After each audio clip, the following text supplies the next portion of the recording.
तर पिंपरी चिंचवड शहराला आणि मावळ तालुक्याला पाणी पुरवठा करणाऱ्या सर्वच धरणांमधील पाणीसाठा हा 50% कमी झालाय।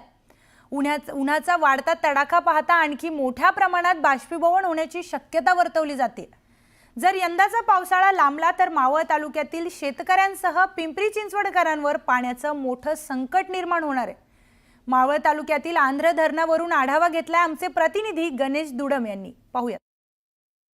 मावळ तालुक्यामध्ये उन्हाचा तडाखा वाढला, त्यामुळे सर्वच धरणातील जी पाण्याची पातळी ती खाली गेलेली दिसत आहे। आता आपण आहे आंध्र धरणावर। या आंध्र धरणावरची आता आपण परिस्थिती पाहू शकतो। या आंध्र धरणाचा जो पाणी साठा आहे तो 46% इतकाच आहे।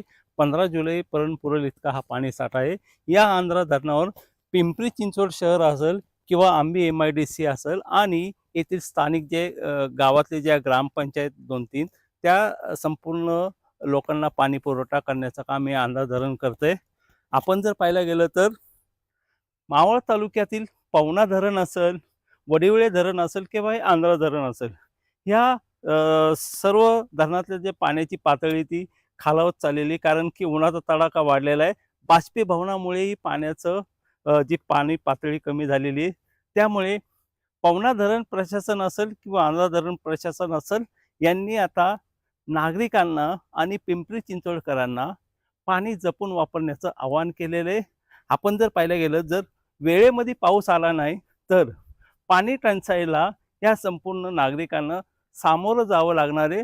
आपण जर पाहायला गेलं तर मावळ तालुका हा शेतीप्रधान तालुका आहे, त्यामुळे या धरणावरनं असेल किंवा पवना धरणावरनं सिंचनासाठी पाणी जात असतं, परंतु या सर्वांना आता या पाटबंधारे खात्याने पाणी जपून वापरण्याचं आवाहन केलेलं आहे। गणेश दुडम, न्यूज 18 लोकमत, मावळ। ब्रेक नंतर स्वागत। पाहूया एक महत्त्वाची बातमी। नंदुरबार जिल्ह्यातल्या धडगाव तालुक्यातील हैदरापाडा भागात महिलांना पाण्यासाठी भटकंती करावी लागते। बिलगाव परिसरात महिलांना डोंगर दऱ्यातून पायवाट काढत डोंगराच्या कपारीतून झऱ्याचं पाणी प्यावं लागतंय। हेच हंडाभर पाणी डोक्यावर घेऊन डोंगर दऱ्यातून अतिशय निसरड्या रस्त्यातून महिलांना घरापर्यंत पोहोचावं लागतंय। विशेष म्हणजे नर्मदा नदीवरील सरदार सरोवराच्या बॅकवॉटरमध्ये लागत असलेल्या या गावपाड्यामध्ये प्रशासनाला अद्यापही पाण्याची व्यवस्था करता आली नाही।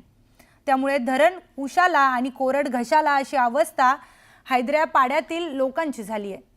त्यामुळेच यावर तातडीने उपाययोजना न झाल्यास आंदोलन करण्याचा इशारा देण्यात आलाय। तर आपले प्रतिनिधी निलेश पवार आपल्या सोबत जोडले गेलेले आहेत। निलेश, काय नेमकी परिस्थिती आहे तिथे? बाजूलाच धरण असून सुद्धा ही परिस्थिती तिथे का उद्भवली आहे? सातपुड्यातला अतिदुर्गम भागातल्या बिलगाव परिसरातला हा हैदरापाडा आहे आणि या ठिकाणची ही अतिशय विदारक परिस्थिती आहे। पाण्याची तिथे 150-200 वस्तीचा जो हैदरापाडा आहे त्या पाड्यामध्ये पाण्याची सोय नसल्याने तिथल्या महिलांना एक हंडाभर पाण्यासाठी मोठी भटकंती करावी लागत आहे। डोंगरदऱ्यात खाली उतरून कपाऱ्यातनं पाणी आणावं लागत आहे आणि एक हंडाभर पाण्यासाठी हा सगळा महिलांचा जीव घेणा प्रवास करावा लागत आहे। खरं तर सरदार सरोवरचं जे बॅकवॉटर आहे त्या बॅकवॉटरच्या किनाऱ्यावरती वसलेला हा सगळा हैदरापाडा आहे। अतिशय जवळ असलेलं, पाण्याच्या सोर्सच्या जवळ असलेलं एक गाव आहे। मात्र या ठिकाणी सुद्धा पाण्याची सोय करण्यात प्रशासनाला अपयश आल्यानं महिलांना पाण्यासाठी अशी भटकंती करावं लागत आहे। त्यामुळेच या ठिकाणी जर सोय व्यवस्थित झाली नाही तर आंदोलनाचा इशारा हा बिरसा फायटर ग्रुप्स आहे त्यांनी दिलेला आहे। धन्यवाद निलेश, दिलेल्या सविस्तर माहितीसाठी। वळूयात पुढच्या बातमी।